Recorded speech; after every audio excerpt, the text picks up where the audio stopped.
Hello and welcome to another episode of Ringside Fracas. I'm your host Naim, and today I'm joined by Sam. Sams, how are you, bro? I'm all blessed, man. How are you? Yeah, I'm good. Of course, when it's a big PBC fight week, we've got to get the PBC president on, so it's always good to have you on, bro. And of course, if we've got Sams on one side of the balance, then we've got to get Jide on the other side. Jide, how are you, bro? I'm good, man. I'm good. I'm the light side of the force, man. There isn't no sides anymore, bro. We're all under one house. Turkey our shape, man. Real spit. That is true. Yeah, and we're back again. Another big fight week, obviously this week with one of the, I think probably one of the best fights of the year. And we'll get into all of that. But of course, last week we've got to cover what's happened. So of course, Diego Pacheco actually defeated Steven Nelson in a UD, and it was quite a good fight. I thought it didn't show world championship level elite potential, but it's the type of fights that you need to see. We were talking about this last week. It's the type of fights you need to see where a prospect and where two undefeated guys are in their careers when it comes to the levels. And I thought Diego Pacheco, he came through it. There's more to see from him. There's more he has to show, but you get through it and you got to learn. And as long as you live and you learn, you get better with it. Jide, I know you caught the fight. What were your thoughts on Diego Pacheco beating Steven Nelson? Yeah, I know in our boxing group chat, so one of our residents, Lewis, he had Nelson winning. And if you see going into the fight, although Pacheco was favourite, you were hearing a lot of rumblings of people saying Nelson can do it. The fight itself, you could see why that's the case. First 5, 6 rounds, Nelson was very aggressive. Pacheco was struggling to keep him off him. Like it's like his shots didn't have enough pop to discourage Nelson. And what Nelson was doing really well, he was countering on the front foot. I always say that's one of the hardest skills to actually have in boxing. And if you're a short fighter, it's like your main bread and butter. It's what Lomachenko, obviously Nelson's nowhere near as good, but it's what Lomachenko was good at, what Tyson was good at.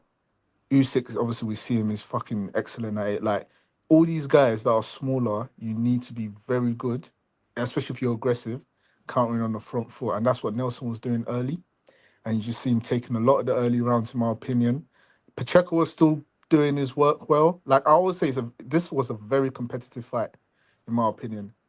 Pacheco was throwing them jabs and trying to like hurt Nelson with them one shots and all that stuff, but Nelson was eating it. Like there was one round I can't remember. I threw one nasty left hook. This wasn't late. This was still early, by the way.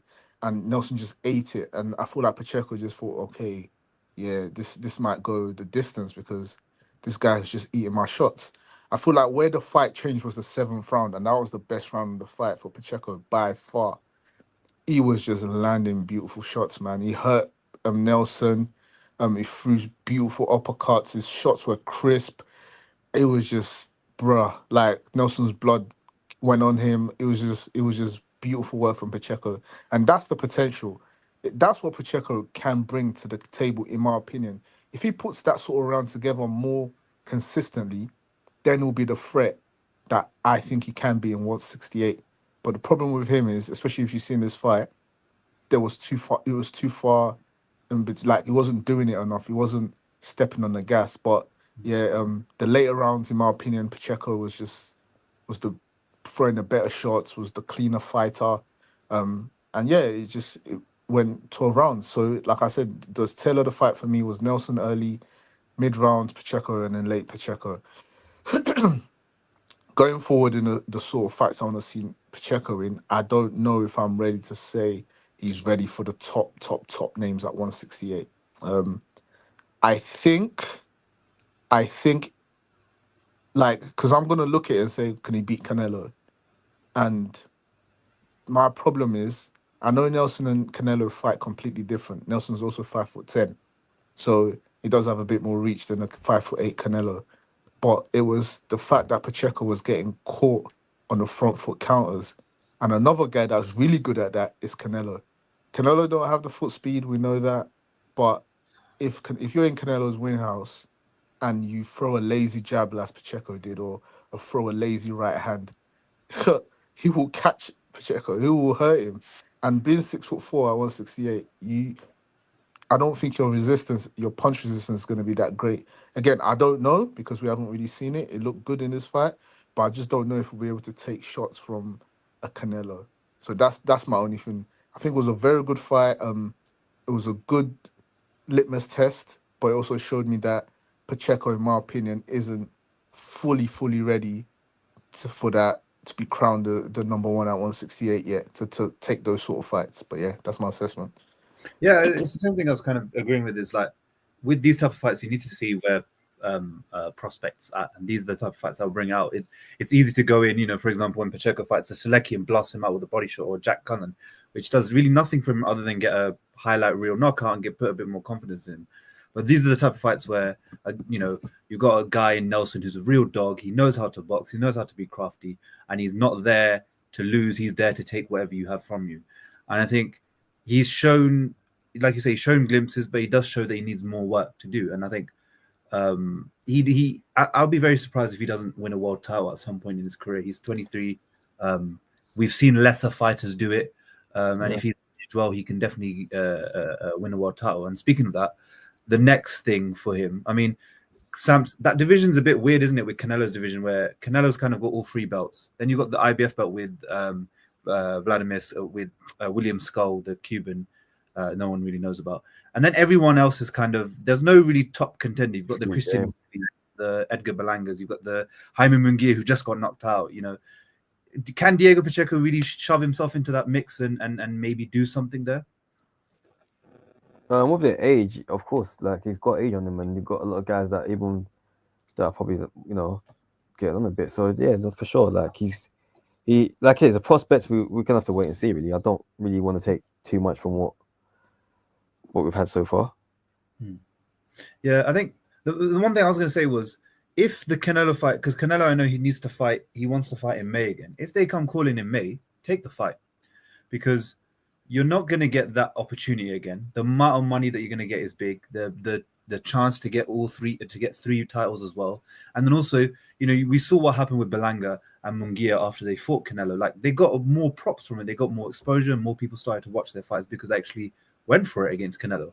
Other than Jamal Charlo, of course, no one wanted to watch Jamal Charlo after his performance. But with the Belanga and the Munguia fights, people wanted to watch those guys go on. I mean, I was surprised how Belanga performed in that fight, and a lot of people, give him his credit. You know what? He went after Canelo, he tried to win, and he couldn't do it.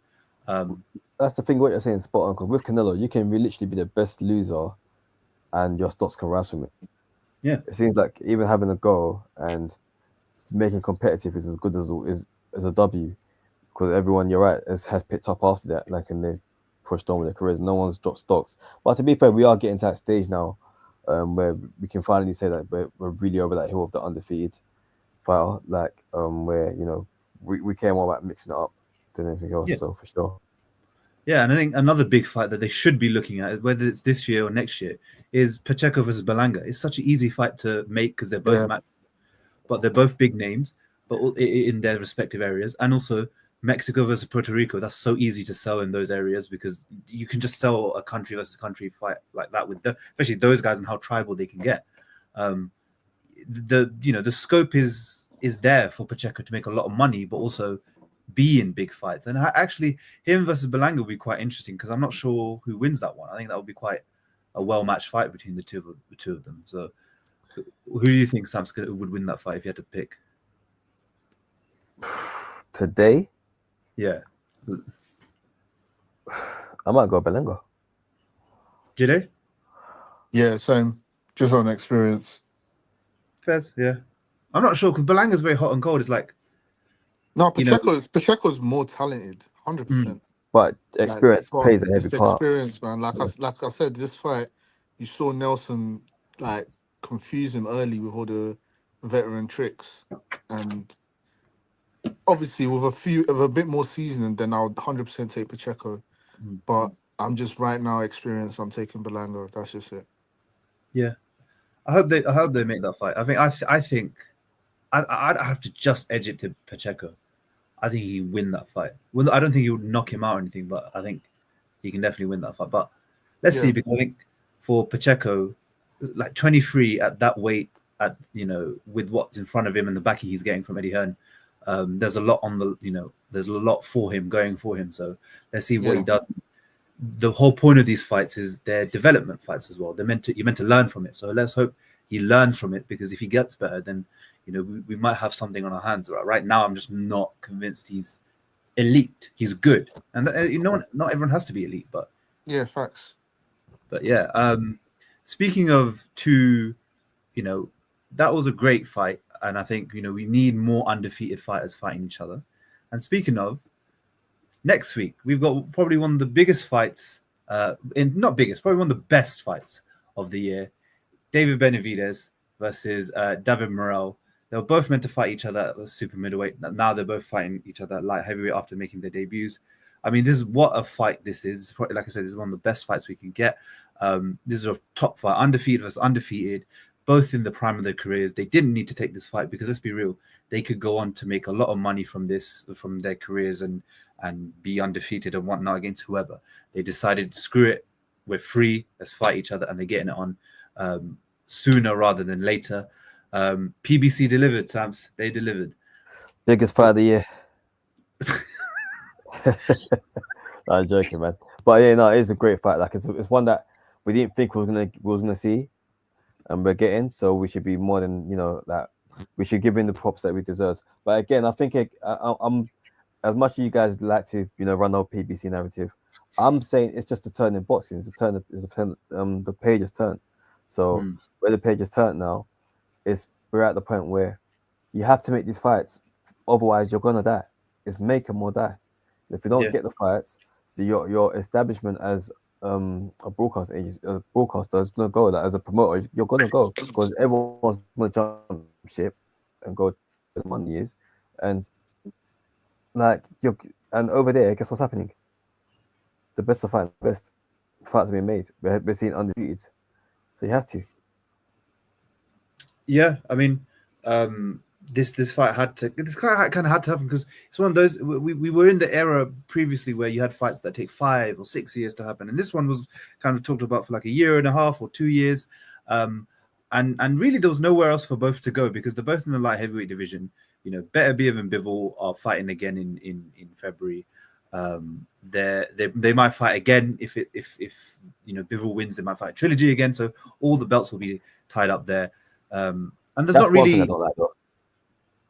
I'm not sure. I'm enjoying this whole by force trilogies and by force rematches. But I do understand the Bivol and the Bivol Benavidez case. Obviously, that's one that I can say we don't mind it. But there's a lot of fights now getting made with automatic rematch clauses, and can we drop that out? Can we get rid of that while we're fixing boxing? Yeah. Not all fights need it. That's true. And obviously, while the belts are tied up and there's no real clear contender at light heavyweight, if we're being honest, the likes of Joshua Buatsi is not really shining on the global stage. He's not really a big prospect. Upset Mark. I know if we try to add him in, it's going to be the imposter, so it's fine. And then you get Anthony Yard's not really come onto the scene like that. He's really hasn't really done much with his career, and he's obviously got his own issues. And again, if you think about the light heavyweight division, there's not really outside of the two of them. There's not really anyone there that's kind of exciting. So it's all the fringe guys that no one really knows about that are kind of winning the rankings fights. So this is one of the biggest fights for each other they could have taken as well. But it's a big risk because both of them could go on to win world titles, and they're fighting each other now and we know how fickle boxing can sometimes be, where if Morrell loses, everyone will be like, "Oh well, I told you he's overhyped." Or if Benavidez loses, "Oh well, I told you, he wasn't nothing. He was a weight bully and whatnot." So credit to both of them. Jide, how do you see this fight going? Firstly, Benavidez was ducking. I don't care what anyone says. He was ducking Morrell because when he was calling out Canelo and crying, Morrell was telling him, "Let's make this happen." And then his dad or Samson Lukowitz, whoever this bloody promoter was talking about, "Oh yeah, we don't have to fight now. We can fight down the line. Let me get Canelo." All that bullshit that they used to do before my guy Turkey came to the scene. All that, let's milk the fight. All this bullshit. Look, they've milked the fight and tried to build it. Look, it's it's a good fight, but it's not some big mega blockbuster fight. It's just another good fight. But with that being said, Benavidez kicks his ass, man. Since Morrell's been accused of like doing drugs and they've been on him about it, and he's just not looked as good in his last fight. It's just not looked. The Morrell at 168 that was running through guys, I've not seen that. That's what I'm trying to say. While Benavidez, again, I think he's a bit overrated as well. But unlike Morrell, I still see him having the stamina. He puts his shots together, and he still he looks good. So I think Benavidez is gonna kick his ass. I'm so sorry. That is my expectation for this fight. That's fair. I think I agree with the sense of both of them. If you look at their last fight, when they both moved up to light heavyweight, they fought former better B of opponents Alexander Gvozdyk and Hot Rod Kaladzic. And Benavidez' fight, he won, but he didn't look like the dominant monster that he normally does. He wasn't really able to bully. He looked good boxing. He had some sharp counters. He was using the cross guard well. He was closing the distance, but he was getting hit with some shots. He was feeling the pace for 12 rounds. He had to slow himself down, and at a point, he kind of came to the realization he wasn't going to get Gvozdyk out there. He just had to win the decision because he realized that the power wasn't the same as it was the last fight when he really battered and bruised and beat up Andre. Same thing with Devin Morrell. I mean, he was fast. His footwork was good. His shots were landing. They were sharp. He did have Kaladzic hurt, but Kaladzic again, like Gvozdyk, another big dude. These 175ers are not. This is not a normal weight jump. These are, guys who are basically almost cruiserweights, and recovered, wasn't letting him getting into his rhythm, making him miss, catching him with certain shots. And, Morrell also, had to get to a decision, and he struggled at times a bit. So this first fight for both of them at the new weight class hasn't been the most smoothest transition. And it's been a reality check that, while we're at 168, we were fighting smaller guys. Now at 175, we're fighting similar sized guys or even bigger guys than us. And we're not able to get what we want. We're not able to bully the way we want. We're not able to get our hard shots off the way we want. I mean, if you look at the difference between how they fought Gvozdyk and Kaladzic, and then you look at how Beterbiev dealt with those two, night and day. I mean, like I was the one thing before I'm going to go on a tangent just quickly. When Beterbiev Bivol happened, I saw so many Yanks in the comments be like, "Oh, Benavidez beats both." I said, "What? What are you watching?" Like you saw what Benavidez did against Gvozdyk, who retired and then came back. You saw what how Beterbiev dealt with Gvozdyk, and you really think Benavidez beats Beterbiev like that? Say no. But anyway, I think in this fight it will be quite similar, where Benavidez comes forward as he normally does. He's trying to make an inside fight. He's trying to bully and punch in the pocket, and Morrell's got the footwork and the know-how to get around, get his shots off, and he's got enough power to keep Benavidez back. But I just think the pace will get to Morrell, and Morrell will struggle through that fight. And I think it will go. I think Benavidez could go down only off of the fact that he squares up too often. No one makes him pay for squaring. His balance is quite crap when it comes to him squaring up, and Morrell's the type of guy with the sharp punching to make him go down.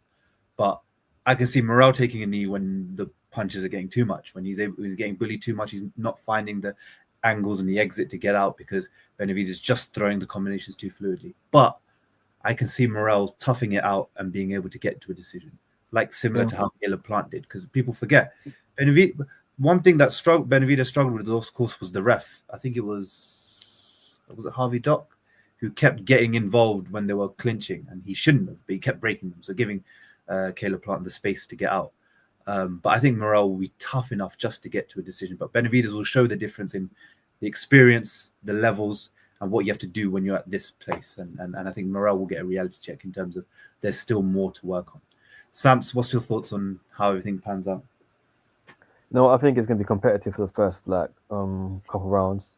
Then what normally happens, Benavidez takes over and then starts to bully him. That's what I think. But I do think we're going to get a barn burner for what it is until Morrell starts to slow down and Benavidez picks up, because his work rate increases as the fight goes on. Then when that starts to happen, I think just because I don't see it going 12 rounds personally. I think it's just a systematic breakdown. That's what I've come to see from Benavidez. Like he essentially starts kind of slow, but he looks really, really slow and awful and a bit. And I'm always like, what's so special about him? Then towards the middle round, it's like he starts picking up his engines, like gets to gear 3 quite quickly. Then it shifts to the point where it's like, oh wait, nah, I get it. You're really tough. Yeah, you're really tough and durable, and your hands just doesn't stop, and you've got power behind you, and your bully in size and stuff. So yeah, I've got it like stoppage Benavidez. What, late stoppage? Yeah. First, yeah. I think the only thing I'd say about the stoppage, the reason I don't think is because if you look at the Andre and the Caleb Plant fights, Caleb Plant's not a big puncher, and he's not a big dude at 168. And same thing with Andre. He's not a big puncher. He's not a big guy at 168. And I think when he fought a guy that was similar, that was more athletic than him in Gvozdyk and bigger than him and could punch harder than him, he had to take off the pace because he knew he was going to get in trouble if he kept coming into the fire too often. And I think the same might happen with Morrell, where he's going to win, he's going to bully him, he's going to, he might drop him, but he's going to feel the power at times, and the power's going to be there still in the later rounds, and he's going to be like, okay, I can win this fight, but do I really need to go hell for leather if I'm already up ahead? Like, do I need to knock him out in the 12th round if I've won rounds, 8 rounds? I think Morrell's got a bit about him where he's not gonna just want to try and do the cute boxing as much. I think he's gonna step into the fire. That's why I think he gets stopped. Yeah. It seems like it's an interesting fight because you think Morrell's got the tools to beat Benavidez, but it's just Benavidez is really good, and Morrell still hasn't shown the level that he should be at to beat a Benavidez yet. I don't think he's fought at that level yet, and there's a big step up. So you're right. I think it's going to be I think it might be a fight of the year contender, even if we might get both guys getting dropped because Benavidez makes a lot of mistakes, and these silly mistakes are mistakes to drop you. That's why Benavidez will get his absolutely head caved in if he fights Arta or Bivol. He makes so many mistakes. Like, it's like his brain hasn't computed he's at 175 yet. Legit. It's legit. Like, that Gvozdyk fight, I watched it back and I'm thinking, bro, you're just trying to overwhelm a guy who's just not allowing you to overwhelm him. And you can just see at stages Benavidez just getting tired. I'm thinking, bro, you do that against Arta. Like, yes, this guy's like 45 years old. But if he lands on you consistently, because you square up, you just lean on him, lean on these guys thinking you can just push him around. Bro, them short punches Arta throws, it will knock, like, anyway. That's why I'm desperate to see the fight. Like, I can't wait for the Undisputed to happen, whoever they give it to, and so we can see the Benavidez fight later in the year, which I doubt will happen because the Benavidez handlers will probably duck it, but I just can't wait. I have a feeling Benavidez might move up to cruiserweight. Oh, yeah. See, at cruiserweight, yeah, Benavidez can cook because cruiserweight right now isn't, apart from the killer, what's his name? Apart from Jai, I think, yeah, you can definitely pick up a belt at cruiserweight. Yeah, I can see him being a force. Actually, they're even bigger. I don't know. Yeah, I think he's too much of a weight, but he relies on that. He'll be too fat. He'll be too fleshy and fat at 200. He's already been fleshy and fat already. Like he'll be too fleshy. Remember this guy? Remember when he's like, there was pictures of him when he was 15 and sparring. This guy, like, he was the size of a donut. Like, this guy's naturally fat. Yeah, like, he's naturally just fat. Yeah, true. You're right. You guys are right. But I think if he does move up to, if he wins this fight, of course, and he looks good, and he moves up to cruiserweight, he says, look, I'm not going to wait for these light heavyweights to come around or whatever it is. And he moves up to cruiserweight to fight Zerdo. That's a huge fight in that part of America. Yeah. One Mexican American, another Mexican fighting each other for that would sell. That would sell 100%. So that would be huge. There's that, of course, but they did say that the winner of this fight will be mandated to fight Benavidez Bivol. So let's see how that works. Samps, let's say Benavidez now wins, and let's say Benavidez wins again. Who would you back? You know that kind of guy. Benavidez is taking him out head clean off. Like, yeah, it's not even that fight won't take place. But if it's Bivol, still not taking place. But I still think Bivol beats him as well. I think he'd take the fight if it's Bivol because he sparred Bivol before. Sparring and fighting is Yeah, of different. course. But it gives you the confidence to go for that fight. Yeah, I don't think that fight happens. I don't think either of the fights happen. Gina, are you the same? You don't think either of Benavidez doesn't take either of those guys? I think if Bivol wins, the Bivol fight happens because, like you said, sparring gives you confidence, and Turkey will pay you regardless. But Arta, I just don't like. It's gonna be a brutal KO. So, and if you're still trying to like portray yourself as the monster, and then you're laying flat in Saudi Arabia, looking at the sky, like with the imams praying for you and shit, like, bro, it's not gonna be looking good. So I just don't see him fighting Arta.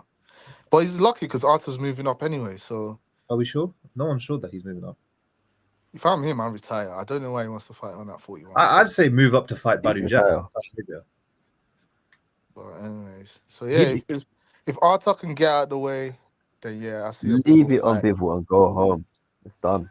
You won. Right. Yeah, I mean, he could move up and fight Badu Jack for the WBC title, and that would sell. So they could Yeah. do There's that. people right now. Honestly, I'm just looking at that like, guys, you've literally completed the game. It's okay. Like, call it a day. Yeah. You've earned all the money to earn. Him You're not and even flash Usyk are guys. too fucking Yeah, greedy, man. yeah. Honestly, like, but Usyk, you don't. I have not seen one bastard in sight, bro. Call it a day. What are you making money for? Like, Yeah. why are you doing this? Bro, You're never- like living where did you listen, I don't know if he's gonna move back to Ukraine. I don't know all that shit. Bro, he's you're more made than good. so many millions. He's probably the richest man in Ukraine, bro. It's insane. You I know what's even doubt mad about it as well?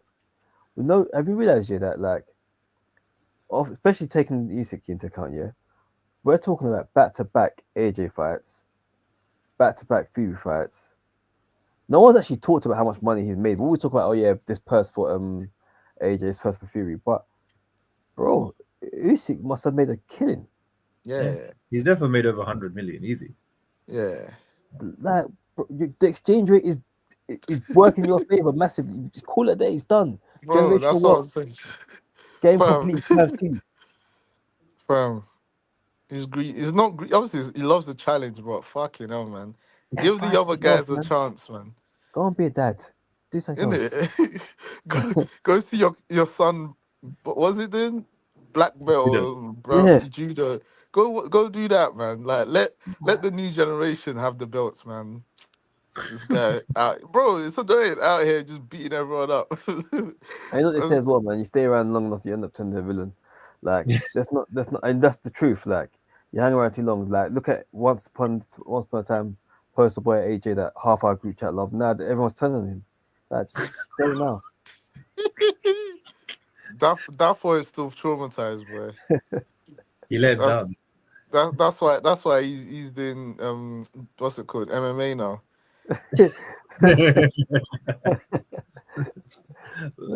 Yeah. I mean, yeah. Let's see. Especially, but this week is gonna be really good. I can't wait to watch it. And the whole the undercard's quite decent. You obviously got the rematch between Fulton and Figueroa. Stephen Fulton. What to say? His last fight, I thought he lost. He got dropped. He looks chinny. He looks like he can't believe in his chin anymore. I just don't think it's there anymore for him. I think I watched the first Figueroa Fulton fight, and that was a barn burner. I mean, bloody hell, they went at each other, inside fighting, everything. But one of the key things about that fight was Fulton got hurt many times by Figueroa, and Figueroa has stepped up to featherweight, and he's hurt everyone he's fought. He's beaten everyone he's fought. I think this is. I don't think this is going to be as competitive as the first fight. I think Figueroa is going to beat the crap out of him, and I think Fulton, he won't believe in his chin as more. He's going to get hurt, and Figueroa will be there to finish the job. Jide, what's your thoughts on that? Yeah, man. Since my guy got chinned by Noe, he's not recovered, man. He's not recovered. Like he said, he thinks with the conspiracy theories about stuff in Noe's gloves and shit in Japan not being weird. Like he's just not being the same. I see You know when he Figueroa stopped, hurting him. Huh? you know when he stopped ducking. Oh, you're matchroom guy now, yeah. but yeah. I see Figueroa beating him up, man. And the thing is, I liked my boy Steven. I actually Yeah. liked him. Like he looked good, for the lower weight. and I like the dog in him to say, you know, I'm gonna go to Japan. I'm gonna take you on. I'm gonna try to beat you. I like that his approach to how he takes the game of boxing, but I just think it's past him now, man. He's just not. Yeah, I just don't see him doing a thing, bro. It's quite obvious. You see some fighters, yeah, they take that L and just never recover. Hmm. Yeah, And that's what happened. He's been cracked. Like he's been literally cracked. He looked Yeah. rubbish in the last fight. yeah, Yeah, no, I agree. I think I don't know why I made my face dark. You can barely see me. I think with Fulton, it's like, yeah. Also, it's weird career choices when you join. No offense, but PBC at that time didn't know what they were doing because the Amazon TV deal didn't go the way they wanted, so they only got certain select dates. And also, we've got Chris joining us. Chris, how are you, bro? I'm good, man. How you lot doing? Yeah, we're good. I was just spar with the boy. It was sick, man. Nah, he ducked me, man. He didn't want it. He didn't want it. He didn't want it. Yeah, But but yeah, I think, and then he fought, he fought Inoue in July 2023, and then he came back last year, I think like October or September. Like, why are you spending that much time out of the game? If PBC can't get you a date, cool. Say to your promoter, say to your manager, look, you can't get me a date. Let me fight on some other card somewhere because you haven't invested that much money in me anyway. Let me go fight on another card, and then we'll come back and we're on there. And he didn't. He just waited and he waited, and that's why when he fought Carlos Castro, he got dropped, and I thought he lost the fight. I thought Castro could have finished it better, but I thought he lost the fight. He got very lucky with the decision there. But when Figueroa fought Castro, he beat the shit out of him in 3 rounds. He bullied him, put him on the ropes, and the ref had to come in and say, "Oh, I'm sorry." And Figueroa is the type of guy, he can be a bit inactive, but the way he fights, you can be inactive and get away with it because you don't have to be sharp. You're fighting with long combinations, pushing the opponent back to the ropes. And then even though you're the tallest guy in that division, you're still swinging inside fighting and going to the hooks and going to the uppercuts. You don't need to be sharp for that. But Fulton's style of that, trying to be a bit more slick, trying to, slip on the inside, counter, move, jab and all of that. You have to be sharp. You have to be active, and he doesn't do that. And I think again he's not active, and he's had a tough fight again. And I think Figueroa is just going to run him over like a truck. So I expect Figueroa to stop him in the later rounds. I think it's going to get quite tough for Steven in that.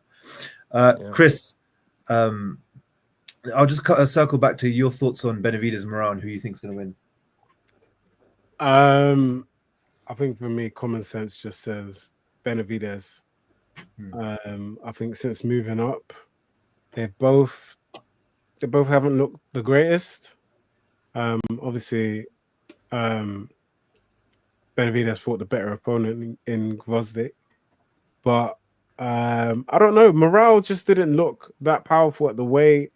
I'm not sure how he's going to deal with the hand speed, the overimposing nature. Benavidez, that's putting a lot of pressure. I would like to see it be competitive, and I feel like Morrell does have he's got a lot of skills, man. He can box, the guy can really box, but I just think just the tenacity, the hand speed of Benavidez is just going to be a bit too much. And I could see him like walking through to like a UD, like a comfy UD decision. Yeah, I think most of us predicted Benavidez. Sabs went for stoppage. I think did you also go for stoppage, right? Yeah. Yeah, and then I went for Benavidez, clear UD like 8-4. Yeah. Maybe both of them get dropped, but yeah. So it'll be a good fight. I can't wait for it. The event's quite good as well, so I'm going to be watching most of the fights. You've also got Isaac Cruz trying to make his comeback. I mean, less said about him, the better. He's just the worst fight I've ever seen. He's just a pressure fight, and there's nothing else about him. I'm not going to go into it. If anyone else has anything to comment about Isaac, please go ahead. He's a poor man's Nick Ball. Basically. Hold on. Who's Isaac Cruz? Is the guy that fought Isaac Cruz not got another fight? No, he's not fighting, right? He's not got another fight. No, he's not fighting right. He's supposed to. Yeah, he's not. Oh, okay, that's what I thought. So who's Ryan Garcia fighting? What's it called? Rolly. Yeah, that's it. Rolly. Yeah. Oh. That's why Americans are trying to make fake comparisons, saying, Turkey can make Ryan fight Rolly and you lot don't cry about the pay-per-views.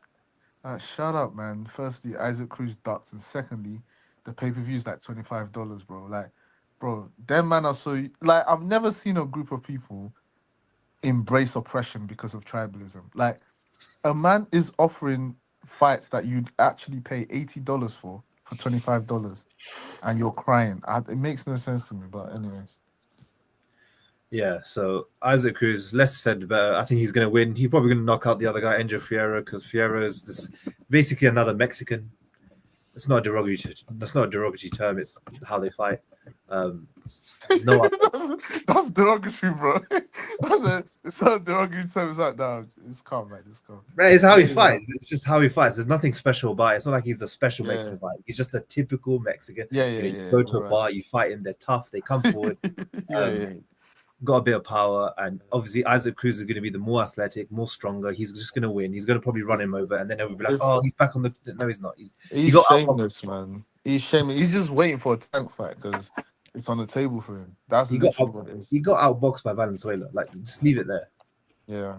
Valenzuela, of all people to outbox you, it's crazy. He got washed Completely. It was and bad. even who is it he fought on the Spence Crawford undercard again? Cabrera. Damn, Cabrera. man. Yeah. He lost that fight as well. Yeah, and got gift. Cabrera got robbed, man. That's what I'm saying. That's why, remember when he was meant to fight Shakur, he was like, nope. He was meant to fight Ryan, he's like, nope. And I ain't saying Ryan is some elite boxer like that, but he knows his limits. Yeah. Tank, man. Tank's got he's got a lot to do with this whole Pitbull Cruise nonsense, man. He Come gave on, him an guys. opportunity. He created Let's him. No, not- it's true. let's not do Tank created him. I'm not here. This is not a Tank bashing session. We'll do pause. We'll do that. Bro, I thought about it and I thought, fuck, Whoa, you know, hey, that's yo. crazy. But we'll do when Tank fights Lamont Roach, and when we preview that, yes, then we'll talk about Tank. This is not a Tank attack session, but you have to be fair. Isaac Cruz, nobody knew this guy until Tank found him from somewhere. It wasn't Tank, or I'll just say his handlers, I should say. And then because he put up a good fight against Tank, oh my God, who's this guy? I just wish Tank washed him like he washes everyone else. The fact that Tank allowed, injured. That's it. He said he broke his hand, didn't it, or something? Yeah. bro, literally made his career. Yeah. Yeah. I'm gonna watch it, but yeah, I never rated Isaac Cruz. Yeah. Even Rolly getting destroyed by him in 8 rounds is embarrassing. But speaking of that 140 division, we've got a good fight in Britain. We've got Adam Azim taking on Sergey Lipinets. I think for a guy in Adam Azim, of course, he's got a lot of bad PR because of his manager and his promotion in terms of not taking the fight with Dalton Smith, which I'll come on to in a bit. And also apparently turning down fights on the Eubank Bang undercard, which I'm not sure about because, I'm not sure they'll be doing any deals until he gets through Lipinets first. But let's see about that. I think this is a good fight for him because Sergey Lipinets is a former world champion. He's dangerous at that weight, but he is past it. He is past it, and Adam should be the clear favorite. But Sergey Lipinets still has something about him to show, and this is the type of fight that you need to put a prospect in to kind of like build and develop. And again, it's a former world champion, so it's a good name to put on the record. And also, I think they're fighting for the IBO title. So if you're trying to portray Adam as this casual, a product for the casuals, having a strap on him, calling it a world title would help a lot. But Lipinets looked good against Robbie Davies Jr. He got hurt and he hurt Robbie Davies. So that's why I'm thinking Azim wins this quite handily. But he can't overlook Lipinets. He's got to take it seriously. It's hard, in my opinion, it's probably harder than the O'Hara Davies fight. And he's got to lock in and make sure he's sort of focused and ready to put on a performance because he's headlining again. So, Sams, what's your thoughts on Azim taking on Lipinets? It's just literally a yardstick test, isn't it? At this point, that Lipinets is in there as a good name that you put on the record. And you record say, yeah, I beat an experienced vet. But other than that, Azim is meant to go in there and look good. He's meant to do a job on him, and we expect that anything less than that, even if he gets to like a UD against him, it's an L. Which I mean, like he's meant to go in there and really blow him out of there, really truly. I know. Obviously, it's not going to go roll over, but that is the expectation at this level of where Azim's potential ceiling is going to be. Yeah, I mean, he showed good. I think he showed a good performance against O'Hara Davis. If he continues that, then we expect another knockout, like you say. And Chris, your thoughts on how Azim looks against Lipinets and what you think could be for the future for Azim? Azim's good, man. Yeah, he's a good fighter, tidy fighter. Knows how to box well. Like Sam said, it's a good yardstick. He's fought Lipinets has fought some decent guys, some prospects, up and coming guys. So he might not be at his best right now, but it'll be a good way to kind of see how he kind of places himself within the division, seeing what kind of talent he's got. Lipinets might cause him a few stumbling blocks, give him a few things to think about. And I'm hoping he can kind of learn something from it. You don't want to get to the pinnacle of your career and then have to deal with, eating big shots and seeing if you can take shots and, all of that kind of stuff. So I think it's good. Lipinets, he's not spectacular. Azim should beat him comfortably. I think it'll be a statement if he stops him. But I expect Azim to do a job over him. Realistically, I expect a unanimous decision. Yeah, I mean, Azim's last fight was in October against Davies, and this fight is now in the start of February. So it's good signs of activity as well for him. That he's not messing about. That they're getting straight into it, and hopefully this year there's even more fights for him. Jide, are you excited to see what Adam Azim could do? Yeah, man. I echo what everyone says. I actually like him as a fighter. I'm very keen. He's got good footwork. He's quick. Like the way he's just putting work on O'Hara. Boy, for me, I was like, yeah, this guy's the real deal. Like you didn't even give him a moment's notice. Like the angles were crisp, hand speed, everything. I echo what everyone says. I expect a UD. Lipinets is another good yardstick. But my thing with Azim, I don't know if you guys agree. I don't see. Maybe it's just me. I may be wrong, but the British Pakistani community, they seem more behind Shiraz than him. I would have thought it would be just as big. I'm being boxer. I'm being boxer for that. Let me take the wheel here, guys. I got this. Don't worry. This is my team. I think I was talking to Ra about this. Another Bengali British boxing media journalist does a lot of interviews. Even we were saying that when it comes to both Shiraz and Azim, there is a lack of push in those communities, in my opinion, from both Queensbury and boxer and themselves as well. The boxers, that they're not really pushing themselves enough in those communities. Like for example, Shiraz is flying off to America, doing his training. And Azim is trying. I can see on his Twitter now he goes to like the local Slough team or whatever it is, and they're putting his fights on and whatnot. They are pushing him. And the good thing that Azim's done recently is he's secured a deal to put his fights on one of the big networks in Pakistan, so the people in Pakistan can watch it. But I think you need to do more than that, especially when you're like Amir Khan and you haven't had the backing of going to the Olympics and having your stuff on national TV. You've got to put yourself out there. Like go to Pakistan for like a month or something. Do a tour there, a media tour where you can go and see people and people ask questions and whatnot. And your face is in the Pakistani media. And also when you're here, do media tours. Go around. Go to places. Go to places where there's a big British, not even just Pakistani, but Muslim community, because they'll back you. Like we saw with Khabib, we've seen with Kamzat, we've seen with these guys who are not from this country. They get the biggest backing from British Muslims. These lot go down to Birmingham to go get a smash burger. They're all, loaded price. Yeah. So like it's easily done. It's just you have to put the work in and connect with the people. And I think on both those guys, they haven't done that. Now, whether it's because they're waiting to go get a world title and then they'll do it, or is it, they're not really interested in doing that, or sometimes some boxers are lazy, if we've got to be real, that they don't want to do that side of promoting themselves as well. So I think on that side, and like Sam says, the promoters like Boxer, for example, have been lacking. Like for example, if Azim wins this fight and he doesn't get hurt or damaged, let's be real, he should be on the Eubank Ben undercard. That's like one of the biggest cards you could get this year. You've got to put him on. And the fact that Ben Shalom didn't advocate to try get him on the Joshua Dubois undercard is quite dumb. he should be on that card. Like, you know, you got a big prospect and you want to make him into a casual product, product for the casuals. You've got to get him on the biggest undercards and biggest cards of the thing. You've got to get him out to Riyadh season, but you also got to get him into the stadium fight so people can actually see him and know who he is. So I think that's that side of it. But Sam, so what were you going to say before I took over about Azim not being promoted as well?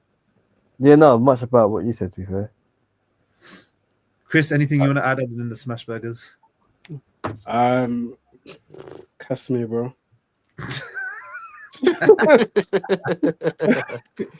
No, I think it's all been said, man. I think it's all been said. I definitely agree with the Azim and Shiraz comparisons, but I won't lie to you, man. Hamza Shiraz seems a lot more charismatic to me, man. The way he speaks, the way he carries himself, like we've seen with Azim, he's got a bit of the Dubois syndrome. So, yeah, I think he needs to do a bit of work there. That's what the Harry Potter books are for. Yeah, I guess Harry Potter might help him eventually. So we'll see. That is the funniest thing I've ever read, by the way. But anyway. I've never heard someone admit that. It's so, oh god. At 22, you know, I'm meant to be a teacher. I can't even take the piss. But yeah, let's see. I think this fight, especially if he looks good and gets a highlight reel knockout, it'll keep building the profile and what they plan for this year. Because obviously, I mean, the Dalton Smith fight is something that everyone's looked at, and I think I look at both. You know, if I put my objective hat on, I look at both Dalton Smith and Adam Azim. I'll be honest, they could win world titles. I just don't see both of them becoming elite. Yeah, not multi-weight world champions or anything of that. We've seen lesser fighters become multi-weight world champions, but still, but that's a fight I think they should always do sooner rather than later, because both are good, aren't elite. Sorry, they're good, they're not elite. So I think this year would be great to you know, especially if you want to look at the end of the year, look at making Dalton Smith versus Adam Azim. That'll be a big fight. So I'm not sure kind of what the thought process is behind the two camps, maybe when they're going to look at it, because right now it doesn't seem like they're going to push forward and make these fights. So it'll be interesting to see. But yeah. All right. And the last thing on the agenda, of course, Jaron Ennis, Boots, taking on Imantis Stanionis, number 1 versus number 2, WBA plus IBF unification welterweight title. I mean, for a couple weeks now, we've been saying Jaron Ennis, because he's been turning down Virgil Ortiz. He's been turning down he turned down loads of fights in his career now. You've got to take this big fight. Oh, Teofimo Lopez, that was it. He turned down the Teofimo Lopez fight. You've got nowhere else to turn. You've got to get a unification, or you look very, very stupid. You know, credit to him, Matt Shroom and PBC. They made a deal. They worked together, and they've made this unification fight, which I'm really excited for. I think this is one of the better fights of the year. This is the best fight in the welterweight division between two top welterweights. Stanionis is a dog, very good offensive fighter. He's a real live dog in this. I know a lot of people do get carried away with the Boots train, but with the way Boots has looked, if he performs like that against Stanionis and Stanionis is on his game, Stanionis is there to win that fight. It's a really good fight. Chris, your thoughts on Boots taking on Stanionis? I think for me, it's good to see we're finally we've got Boots in a tough fight against a live dog, someone who, you know, is going to come into that fight probably or near enough as confident as he'll be. I feel like it's going to be tough for Ennis, man. It's going to be tough for Ennis because, like you said, Stanionis is a dog. He will sit there in a pocket and he will trade and he'll exchange. And I feel like Ennis really has to box in this fight. He has to really show his boxing skills. He needs to show his superior footwork, his hand speed. He needs to get in and get out, trade only when necessary. Because I feel like from some of the shots I've seen Ennis get hit with, if Stanionis comes in game and he's complacent, he's going to get dropped. He's definitely going to get dropped if he's complacent. So Boots has got a lot to prove. He's got a massive chip on his shoulder. He's got a lot of doubters now since his last underwhelming outing. But yeah, I think it's going to be a great fight. I think it's going to be a very interesting fight. Stanionis isn't going to be one of those guys to just try and survive. He's going to go in and try to beat Ennis. He's really going to try and hurt Ennis. So yeah, I feel like it will be a great fight. If I want to put my money down, I'd go with the NSUD. I don't think Ennis is going to want to get into too many exchanges. If he does hurt him, he will try and finish him off. But Stanionis, he's tough, man. He's tough. I'm not sure. I haven't seen him been. Has he been dropped? I don't think so. No. I don't think he's been dropped yet. It's not like he's fought the best of the best at this moment in time. But from what I've seen of him, he's really tough. He's really game. He will walk Ennis down. Ennis will have to definitely, use his angles and really perfect his foot movement in that fight. But yeah, good fight, man. I'll pick Ennis on a UD. But part of me would like to see Stanionis cause some problems, so we'll see. Yeah. Sam, so your thoughts on Boots versus Stanionis? Boy, I bought up all the stocks in this early. Started, but honestly, I can't lie to you. Over the last don't know how many months it's been, but the way he's been turning out fights, I started offloading those stocks, man. Like, I'm not. When a fighter comes out and talks the way he's been talking about, I'll fight anyone up to 154 and so forth, and starts ducking everybody on the table, they're making excuses as to why you ducked and how you didn't duck and you wanted to fight, but then you get caught out and found out that no, you clearly ducked and you was. I'm like, nah. So that clearly says that you don't believe your raps, like you're just talking for talking's sake. Because I was big on the whole like Ennis, like Crawford run away from him and the rest of it, but now I feel like he just chatting shit. Do you know what I mean? That was Ennis moved to Matchroom and Sam immediately sells his stocks. Nah, man. And you know what's even bad? Hearn was trying to cover for you. Hearn was trying as hard as possible to cover for him. And when I'm siding with Hearn, there's a problem. Simple as that. Like, you were straight up ducking fights. Like, and you're claiming to be this big boogeyman that everyone's running away from. Mr. Boogeyman, people are knocking at your door and you're not answering the call. What's going on? And because of it, I just feel like something's not right. Like he must know he's not the guy he thinks he is. And like, as much as I do think he's a class operator, now I've got my reservations, man. Like I'm looking like I think it's like a, you fool me once, but twice, yeah, it's not happening. So now I'm looking at it with sad eyes. The same, okay, let me not even throw any other names out there. If I did that, everyone will start jumping at me. So I'm just gonna say, basically, I've seen this before. When I was high on somebody. Shakur.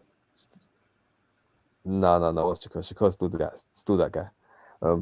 I've seen this before where I was high on somebody, everyone was high on that person, but I started calling things out, thinking, things ain't looking right here. Okay. Yeah. And once that happened, more and more I started seeing vulnerabilities. Like, and I'm looking at Ennis' last couple of fights. You have seen a lot of vulnerabilities now. At first, it was cool and we were making excuses. We were making excuses for him, saying, "Oh, it's because of level position." But no, you're just getting caught. You're actually just getting caught. So I feel you can step in with a real live dog. And Stanionis is very much just that. Like, he's not someone's gonna roll over in any sense of the word. Like, if you're not on your game, you're getting stopped. So yeah, I think it's that kind of fight where it's a litmus test where you're gonna really see what Ennis is about. I'm about to go, buy out my stocks at a higher price than I originally had them at. Yeah, like re-entry point at like Bitcoin, or be happy I offloaded and say I went short and be happy. Jide? Yeah, I pretty much echo everything Samson said. Ennis has really let me down. Again, I was a believer. I think the Terence Crawford stuff, in my opinion, I've always felt it was a bit of BS, but I didn't mind it that much. You're chasing Terence Crawford, you know what I mean? Like, you're chasing the number one guy at welterweight, and you said that you follow him up to 154. He's chatting shit. I like that energy. That was like when Carl Froch was chasing Joe Calzaghe. Like, you want that. You want to see that. But where he's falling off is, I remember they were meant to make the Ortiz fight before the 154 situation, and they were saying, "Oh, Ortiz didn't really want it," blah blah blah blah blah. Then Ortiz called his bluff and said, "Yo, let's Yeah. fight." Yeah. And then all of a sudden we're hearing these excuses, and I'm like, bro, that PR was so bad that it literally overnight crashed his stocks. Then he had another chance. A smaller guy in Teofimo Lopez, much smaller than you. Like, I think Ennis will kick Teofimo Lopez's ass. But now I'm doubting that, because why are you ducking Teofimo? Teofimo's saying, coming to you with bare energy, saying, "Nah, I want all the smoke," and you turn down the fight. So now I've had to like reevaluate how I view this guy, because, like Samson said, we used to make excuses for him getting caught. Like, Ennis is extremely athletic, one of probably the most athletic fighter at 147 to 154, in my opinion. Like, no two ways about it. It's very athletic, quick, explosive, all of that. But like we said, he gets caught a lot. And we've always said, it's the level of opposition, blah, blah, blah. But maybe it's a thing where he don't believe in himself. His coach don't believe in him. And they want to milk what he's got going on before they put him in those sort of fights. And unfortunately for Ennis, you're linked up with Turkey, bro. If you sign to Matchroom, you're linked up with Turkey. Same way, if you sign with Queensbury, you're linked up with Turkey. Turkey isn't about the bullshit fights. Mm-hmm. It's not about that. You can't pull. If you're gonna be on this side, you can't play those games. You either ready or you're not. So cool. You're fighting Stanionis. I'm not gonna hate on that fight. But after this fight, you gotta give me something, because you now look weak. You look like like bro. Anyway, I expect him to win this fight. It's gonna be a good fight. It's a tough fight. I'm glad number one and number two are winning. If he wants to go undisputed at welterweight before he moves up, fine. Go for it. Go ahead, whatever. Devin Haney's coming to the weight. Ryan Garcia's coming to the weight. There's some big fights that's going to be out there for him. But I don't want to hear all these guys are ducking me. I do not want to hear him talk about Terence Crawford. Definitely don't mention Virgil Ortiz again in your life, unless they give you the privilege to fight them again, because what you done was just so shameless after calling his name bare times. So yeah, that's my feelings on Ennis, man. He's got to win me back. Like, I believed in him a lot, but now I'm just like, I don't know.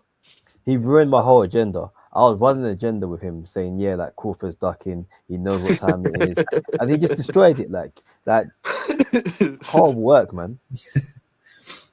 Dapper says we definitely need to stop making excuses, because if he gets exposed, I wouldn't be surprised. Your opponent does have to be better than you to kick your ass. Yeah, Dapper knows about that. Anyway, Boy, Duffer and AJ, man. Hey. One last thing, it came across my head, and I thought I might as well get your lots of thoughts on it, because I know you lots have definitely got a lot of thoughts about this one. Eubank Ben undercard obviously got announced, and there's one particular fight I know that all three of you are quite excited to watch. Anthony Yard taking on Lyndon Arthur for the third time. Oh, get out of it, man. Yes. That's all. You know what? Yeah, if there's ever time to go and top up your food, your snacks, and your drink, do it then, because it's a yard in free, like and Arthur's hip hop heydays. Nothing more than pay. Like, Arthur probably doesn't remember how bad he got sparked out, because he got sparked out so bad. It was so clean that he's probably like, he just had a memory lapse that, oh yeah, I fought Yard the second time and just got smacked in the head and woke up again and the fight was done. That's why he can sign up for it. It wasn't like a beat down where, like, a systematic, I'm going to live with this forever. It was just a straight nights off. This is the most pointless rubber match I've ever. It's insane. It's wait, actually no, because I was gonna say it's almost as bad as Fury Chisora, but no, it's not that bad. It's not far off. The only thing that's different is pay-per-view price. That's it. Yeah. It's really pointless, man. I just hope we get the Boatsi fight at the end of the year. Arthur not retired? Nobody knows, man. No. He was just fighting on the Channel 5 undercards. I've seen some shit. I don't even know what to say. I've seen some shit, but bloody hell. I don't know what to say about this fight. What annoys me the most about this year is this is the fact they were actually working on, like, behind the scenes, because he did that whole Tunde came and did that whole press run when he started talking about that when he was when they was flipping tarting Yardy out to get him a fight. Yeah, and was talk about Boatsi, talk about Smith, and say he wants the big names, but Boatsi, and he floated he floated Arthur's name then. And why would he float his name for that? Why have you called him out? Like, which means that was what they had on the table, and this is what they were targeting. Like, just jolting, man. Like, bruv, bro? You know what? Let me stop. No, I'm annoyed because I genuinely believed you when he went over to Boxer, and obviously Boxer is a boxer. I was like, cool, we're finally getting this now. I think we are. I think what's going to happen is I think Boatsi's going to fight Smith, and Yard's going to fight Arthur, and then they're probably just going to, because again the light heavyweight division is not going to be cleared up. Let me tell you what we're not going to get. Go on, let me finish. I'll let you finish. I'll tell you what we're not. No, I just think both of them are going to fight each other then towards the end of the year. And then tell me what we're not going to get, because every time we have a fight here that we're basically looking ahead of the opponent, one of them fucks up. One of these two. I feel like the Smith Boatsi fight is going to be tricky. One of these fighters are going to fuck up, and that's it. The fight is done. Smith is crap. Don't stop giving him He is, but he hits hard. He hits hard. Like, yeah, but he can't create the separation for him to hit hard, because anytime you back him up, he crumbles. He crumbles. Like John Ryder backed him up, made him crumble. Canelo backed him up, made him crumble. Benavidez didn't have to do much to make him crumble. Yeah, that was the easiest fight he ever had. As much as I agree, I'm just saying, history has shown us when you look past your opponent, especially when they're meant to be like a flipping formality, boxing throws in the curveball. Yeah. So one of these two are gonna fuck up.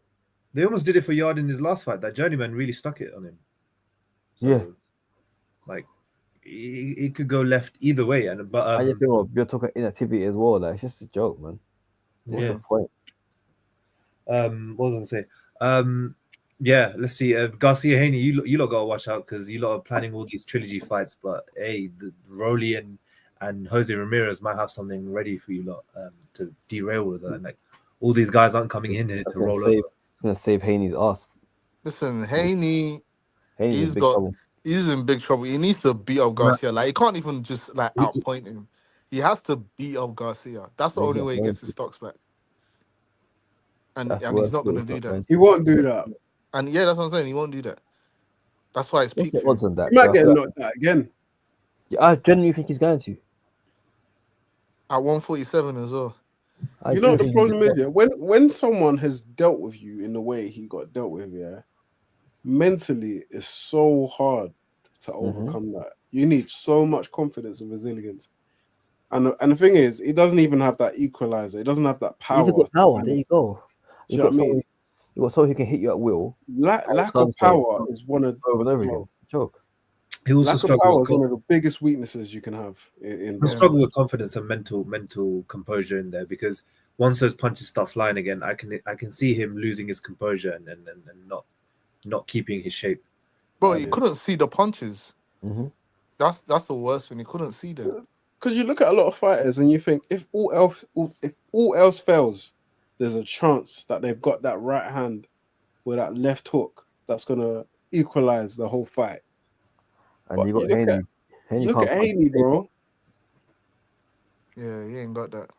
I remember that I saw that video of him in the face-off with what's his face? Prograis. Yeah. Oh, he said, name them guys you knocked out. Name them guys you knocked out.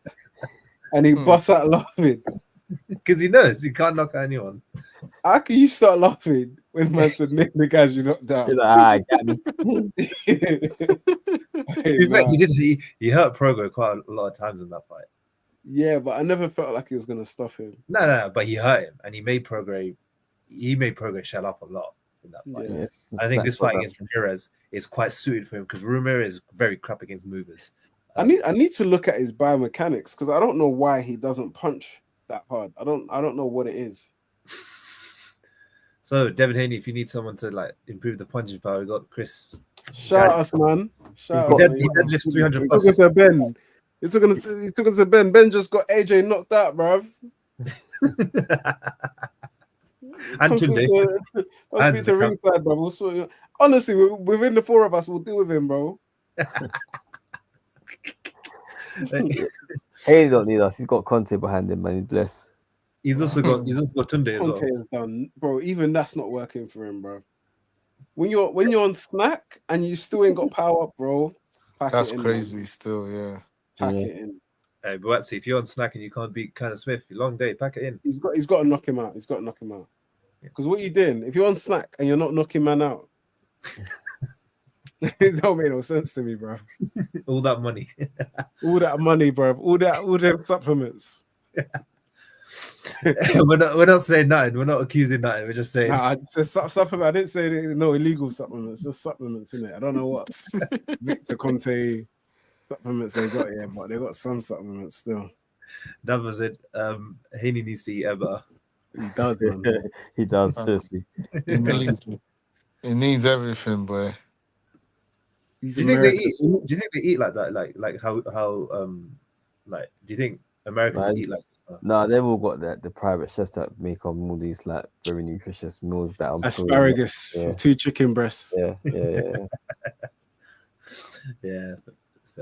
No, that's a good episode. I mean, so this week's gonna be fun. I can't wait for the whole week because we've got UK boxing with Azim, Lipinets, and then also you got the Benavidez, Morrell, and then next week we'll be back to preview. We'll also review the fights, but then preview Derek Chisora's last UK fight, which is going to be quite tearful because I'm going to be happy he's gone. And yeah, February is a big week because you've got Derek Chisora obviously fighting and that card. I think on the 5th, I can't remember, on the 15th. But I know obviously 22nd we have obviously the big Better Be a Bivol card. That's quite obvious. And it's quite ramping up. Everything's getting there. March 1st, you got Tank. You've also got April coming up. April, big week, big month now with Stanionis and Ennis, and obviously Eubank Ben being announced. Especially Tottenham Stadium might be a shout. Let's see. But yeah, it's going to be a good week. And boxing, like, it's in a good state. It feels good. Like, there's not many complaints. There's only complaints on the level of certain fights, but in general, it's a decent state. So I'm happy with it. And make sure you enjoy this week's fights. And we'll catch you next week. Make sure you subscribe, like, and also share with everyone that you know that watches boxing. And look, keep with us on this journey. Keep sharing, keep subscribing, tell your friends. And yeah, keep giving us your comments as well. And we'll see you in the next episode. Peace. Peace out. Peace. Cheers.